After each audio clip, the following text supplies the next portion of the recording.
nay trời đẹp lắm đây, sao không cùng anh dạo quanh Sài Gòn. Vì vụ trên xe qua khắp nẻo đường, ngắm phố phường ta luôn mến thương. Sài Gòn của mình bao nhiêu quán xá, là có bấy nhiêu món ngon thật ngon, là có biết bao nhiêu lựa chọn, là nỗi đắn đo hôm nay ăn gì. Sài Gòn dịu dàng gom bao nỗi nhớ, đi đến nơi đâu cũng mong về mau.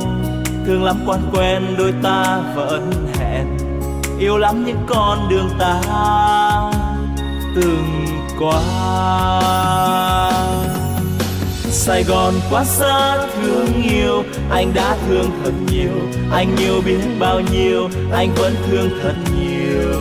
Ôi yêu biết bao nhiêu.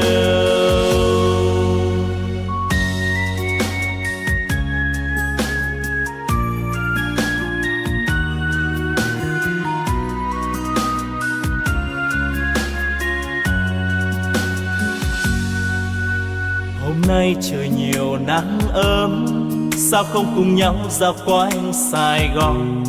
Bon bon trên xe qua muôn nẻo đường, ngắm phố phường ta luôn mến thương.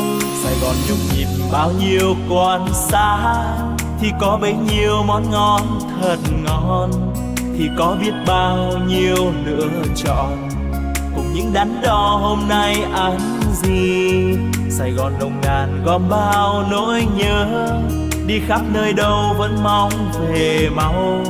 Thương lắm quan quen đôi ta hò hẹn, yêu lắm những con đường ta đã qua.